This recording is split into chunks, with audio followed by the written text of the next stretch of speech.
Question 1 বিকাশ হ'ল এক জীৱনজোৰা প্ৰক্ৰিয়া option C two correct question 2 মানৱ জীৱনৰ বিকাশক পৰিমাপ কৰিব নোৱাৰি জুখিব নোৱাৰি option A two correct question 3 বিকাশ হ'ল পৰিণত অৱস্থা আৰু অভিজ্ঞতাৰ কাৰ্য হিচাপে লাভ কৰা বৃদ্ধি আৰু ক্ষমতা শক্তিৰ সময়ৰ লগে লগে হোৱা পৰিৱৰ্তনৰ এক প্ৰক্ৰিয়া উক্তিটো আছিল ৰবাৰ্ট এম লিবাৰ্টৰ option B two correct question 4 মনোবিজ্ঞানীসকলে বিকাশৰ স্তৰসমূহ নিৰ্ধাৰণ কৰিছিল বয়সৰ ভিত্তিত অপশ্যন ডি টু কাৰেক্ট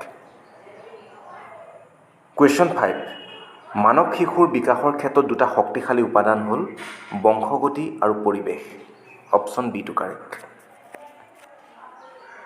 6 শিশুৰ বিকাশৰ ক্ষেত্ৰত ব্যক্তিগত বৈষম্যৰ প্ৰভাৱ আছে option A two correct question 7 এটা অনুপযুক্ত পৰিৱেশত শিশুৰ সম্পূৰ্ণ বিকাশ অসম্ভৱ কুৱেশ্যন 8 জন্মৰ সময়ত এটা শিশুৰ শৰীৰৰ দৈৰ্ঘ্য হয় প্ৰায় 20 ইঞ্চি কুৱেশ্যন 9 শিশুৰ খং প্ৰচণ্ডতাৰ বয়স বুলি কোৱা হয় 2 পৰা 1.5 বছৰ বয়সলৈ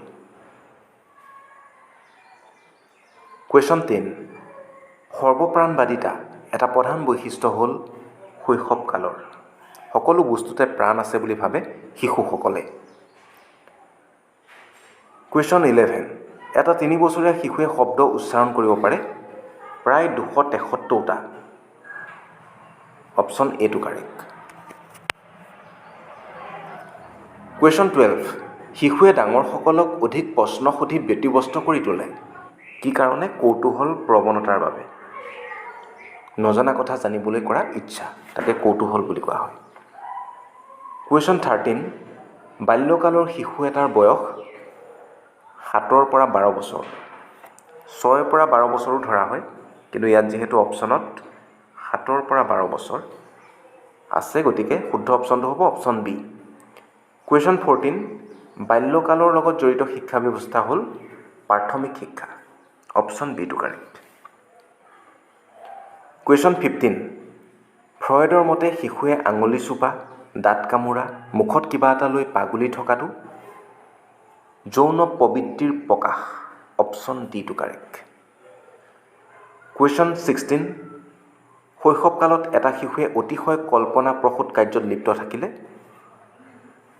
ক্ষতিকাৰক শিশুটোৰ বাবেই ক্ষতিকাৰক কুৱেশ্যন 17 শিশুৰ বিদ্যালয় শিক্ষাৰ স্তৰ বুলি কোৱা হয় বাল্যকালক স্কুলিং এজ বুলি কোৱা হয় বাল্যকালতেই শিশুৱে স্কুললৈ যায় কুৱেশ্যন 18 এটা শিশুৱে যিকোনো বস্তু ভাঙি ছিঙি গঢ়ি পিটি সৃজন কৰি ভাল পায় কোনচোৱা কালত বাল্যকালত option D two correct question 19 শিশুৰ জীৱনৰ 12 পৰা 18 বছৰলৈ এই সময়ছোৱাক কোৱা হয় কৈশোৰকাল এডলেচেন্স কুৱেশ্যন 20 কৈশোৰকালক শৈশৱকালৰ পুনৰাবৃত্তি বুলি অভিহিত কৰিছিল আৰ্নেষ্ট জোনছে অপশ্যন এ টু কাৰেক্ট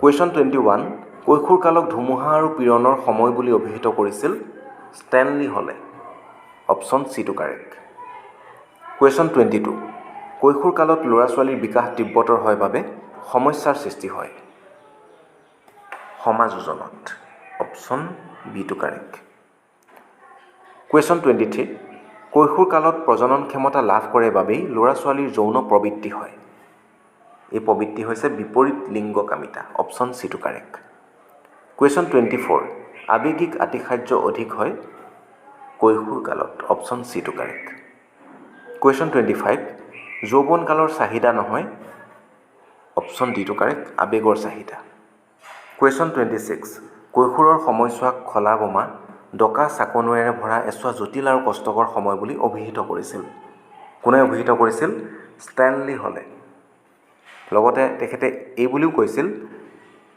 ধুমুহা আৰু পীড়নৰ সময় কুৱেশ্যন 27 অপৰাধ প্ৰৱণতা এটা ডাঙৰ সমস্যা কৈশোৰ কালৰ option C two correct question 28 মিছা কথা কোৱা মাৰপিট কৰা চুৰি কৰা আনক জোকোৱা নিচাজাতীয় দ্ৰব্য গ্ৰহণ কৰা আদি কামবোৰ কৈশোৰ কালত কিছুমান ল'ৰা ছোৱালীয়ে কৰে মূলতঃ অপৰাধ প্ৰৱণতাৰ বাবে option D two correct question 29 কৈশোৰ কালত ল'ৰা ছোৱালীক প্ৰদান কৰা শিক্ষা হ'ল মাধ্যমিক শিক্ষা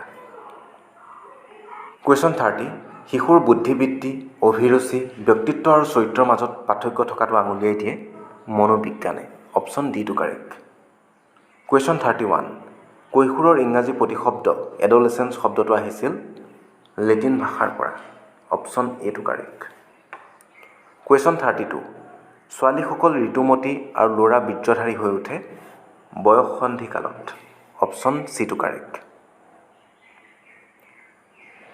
কুৱেশ্যন 33 একে বয়সৰ এজন ল'ৰা আৰু এজনী ছোৱালীক যদি নিৰীক্ষণ কৰা হয় দেখা যাব ছোৱালীজনী আগবঢ়া কোন ক্ষেত্ৰত আগবঢ়া ভাষিক বিকাশৰ ক্ষেত্ৰত option C two correct question 34 এজন অন্তৰ্মুখী ব্যক্তিৰ প্ৰধান বৈশিষ্ট্য হ'ল কম কথা কোৱা option A two correct question 35 Carl ইয়ঙে মানুহৰ প্ৰকৃতিৰ ওপৰত ভিত্তি কৰি ব্যক্তিত্বক দুটা ভাগত ভাগ কৰিছিল বহিমুখী আৰু অন্তৰ্মুখী কুৱেশ্যন 36 ব্যক্তিগত বৈষম্য প্ৰধানকৈ নিৰ্ভৰ কৰে বংশগতি আৰু পৰিৱেশৰ ওপৰত option C two correct question 37 ব্যক্তিগত বৈষম্যৰ অৰ্থ হ'ল দুজনৰ মাজত থকা বৈসাদৃশ্য option B two correct question 38 আগ্ৰহৰ ইংৰাজী প্ৰতিশব্দ ইণ্টাৰেষ্টৰ উৎপত্তি হৈছিল লেটিন ভাষাৰ পৰা option A two correct question 39 কোনো বস্তু বা কথাত আমাৰ মনোযোগ উপজা মানেই হ'ল আগ্ৰহ মতবাদটো আগবঢ়াইছিল ৰুছে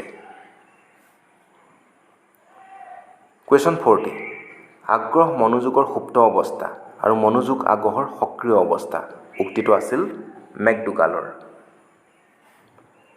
কুৱেশ্যন 41 আগ্ৰহ ঘনিষ্ঠভাৱে জড়িত প্ৰবৃত্তিৰ লগত প্ৰয়োজন আৰু প্ৰেৰণাৰ লগত অভিপ্ৰায়ৰ লগত আটাইকেইটা শুদ্ধ option D two correct question 42 ব্যক্তিৰ আগ্ৰহ হ'ল ক্ষণস্থায়ী দীৰ্ঘস্থায়ী এই দুইটাই হয় অপশ্যন চি টু কাৰেক্ট ক আৰু খ দুইটাই শুদ্ধ কুৱেশ্যন 43 এগৰাকী মাতৃৰ নিজৰ সন্তানৰ প্ৰতি থকা আগ্ৰহক কোৱা হয় সুপ্ত বা প্ৰকৃত আগ্ৰহ option A two correct question 44 এজন শিক্ষকৰ ছাত্ৰৰ প্ৰতি আগ্ৰহ এজন চিকিৎসকৰ ৰোগীৰ প্ৰতি থকা আগ্ৰহ হ'ল অস্থায়ী আগ্ৰহ কুৱেশ্যন 45 এজন গায়কৰ সংগীতৰ প্ৰতি থকা আগ্ৰহক ক'ব পাৰি স্থায়ী আগ্ৰহ কুৱেশ্যন 46 আগ্ৰহক বিভক্ত কৰিব পাৰি চাৰিটা পৰ্যায়ত কুৱেশ্যন 47 শিক্ষণ আৰু প্ৰশিক্ষণৰ যোগেদি আয়ত্ত কৰা আগ্ৰহক কোৱা হয় আৰ্জিত আগ্ৰহ option B two correct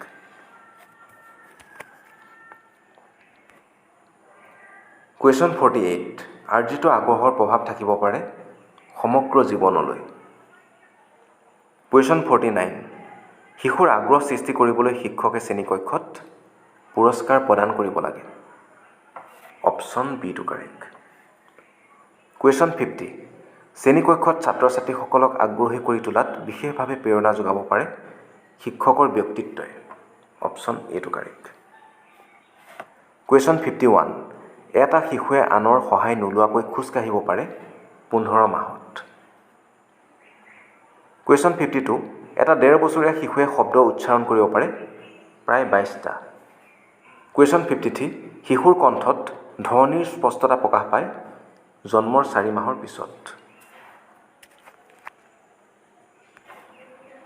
question 54 শিশু এটাই ব্যাকৰণপ্ৰসূত বাক্য ভালদৰে ক'ব পাৰে 6 বছৰত option C two correct question 55 শিশুৰ ভাষা বিকাশত প্ৰধান অন্তৰায় হ'ব পাৰে বধিৰতা option D two correct question 56 শৈশৱ আৰু কৈশোৰ কালত কেনেকৈ শিশুৰ বুদ্ধিৰ বিকাশ ঘটে সেই বিষয়ে তত্ত্ব আগবঢ়োৱাসকলৰ ভিতৰত অন্যতম আছিল জা পিয়াজে, অপশ্যন বি। কুৱেশ্যন 57, মানুহৰ সকলো আচৰণৰে মূল উদ্দেশ্য হ'ল পৰিৱেশৰ লগত পৰ্যায়ক্ৰমে অধিক সন্তোষজনকভাৱে সমাযোজন কৰা। উক্তিটো আগবঢ়াইছিল জা পিয়াজে, অপশ্যন এটো কাৰেক্ট। কুৱেশ্যন 58, পিয়াজেৰ ভাষাত আকৃতিকল্প স্কিমা কোৱা হয় সমাযোজন প্ৰক্ৰিয়াক, অপশ্যন বিটো কাৰেক্ট।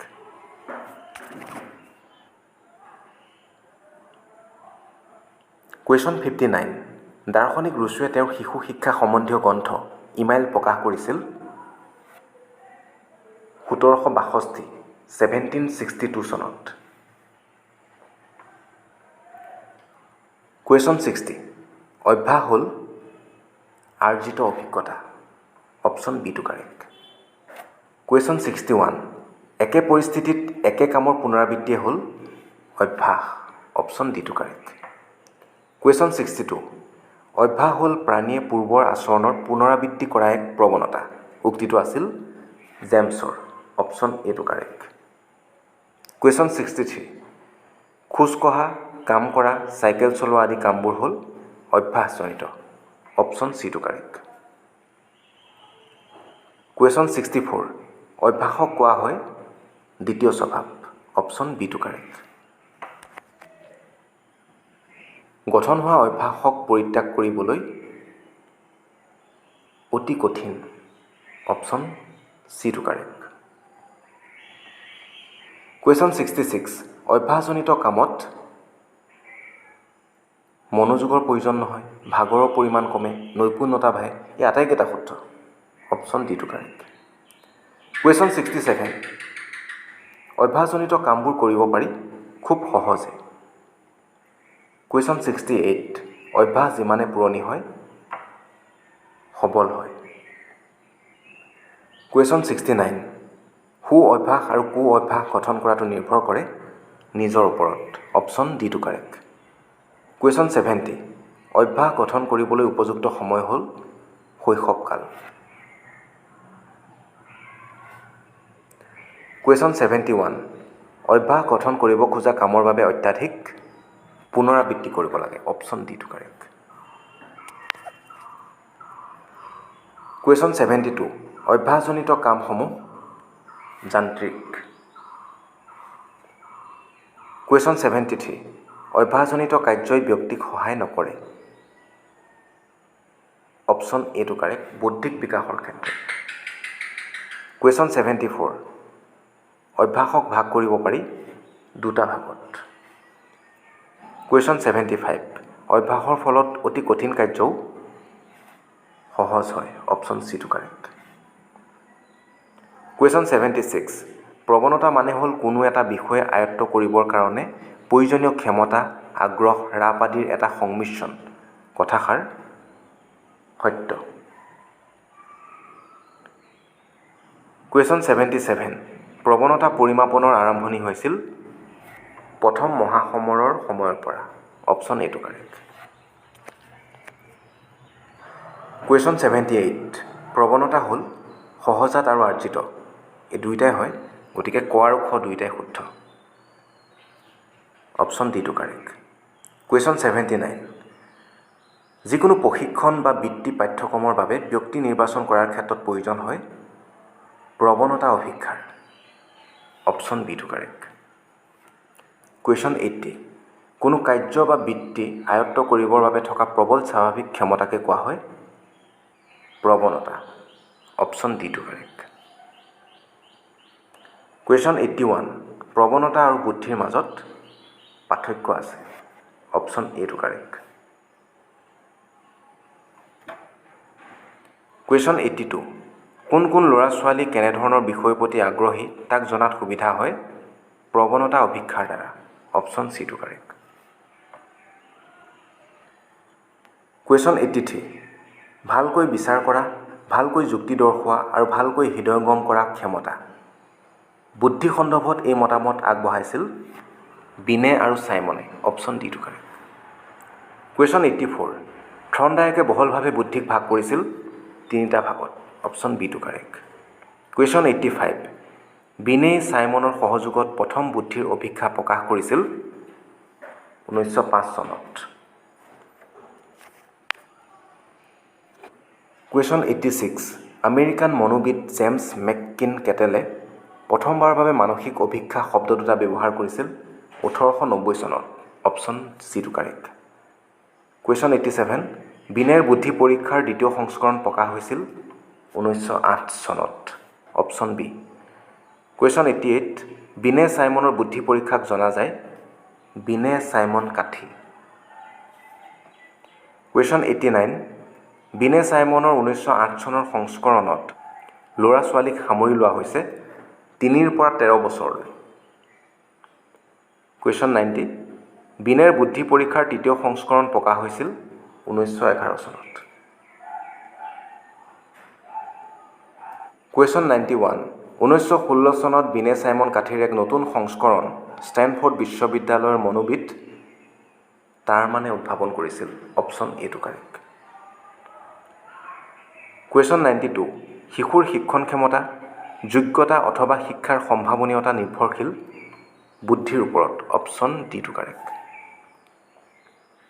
কুৱেশ্যন 93 বুদ্ধিৰ একক বা ৰাজতন্ত্ৰবাদী তত্ত্বৰ প্ৰধান সমৰ্থনকাৰী আছিল ডক্টৰ জনছন। অপশ্যন এটো কাৰেক্ট। কুৱেশ্যন 94 বুদ্ধিৰ দ্বিকাৰক বা সাৰোগ্ৰাহী তত্ত্বৰ উদ্ভাৱক আছিল চাৰ্লছ স্পিয়াৰমেন। অপশ্যন এটো কাৰেক্ট। কুৱেশ্যন 95 সমূহ কাৰক বা অল্প সংখ্যক ৰাজতন্ত্ৰবাদী তত্ত্বৰ আৱিষ্কাৰক আছিল থাৰ্ষ্টন। অপশ্যন চিটো কাৰেক্ট। কুৱেশ্যন 96 বুদ্ধিৰ অৰাজক বা বহুকাৰক তত্ত্বৰ আৱিষ্কাৰ কৰিছিল অপশ্যন এটো কাৰেক্ট থৰ্নডায়কে। কুৱেশ্যন 97 1950 চনৰ ভাৰ্নন নামৰ মনোবিদগৰাকীয়ে বুদ্ধিৰ ওপৰত তত্ত্ব দাঙি ধৰে পদানুক্ৰম তত্ত্ব। অপশ্যন বিটো কাৰেক্ট। কুৱেশ্যন 98 স্পিয়াৰমেন এগৰাকী মনোবিদ আছিল ইংলেণ্ডৰ।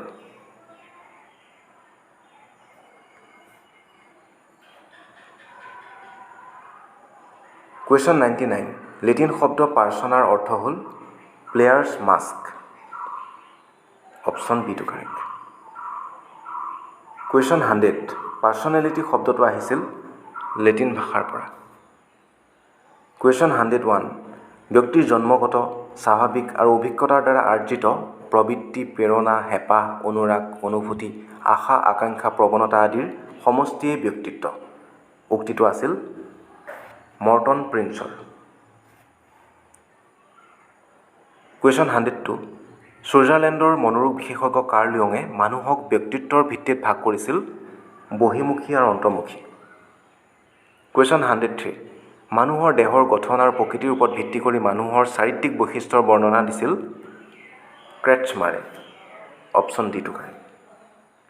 কুৱেশ্যন 104 ব্যক্তিত্বৰ দিশত হিপ'ক্ৰেটছে মানুহৰ ভাগ কৰি দেখুৱাইছিল 4টা ভাগত।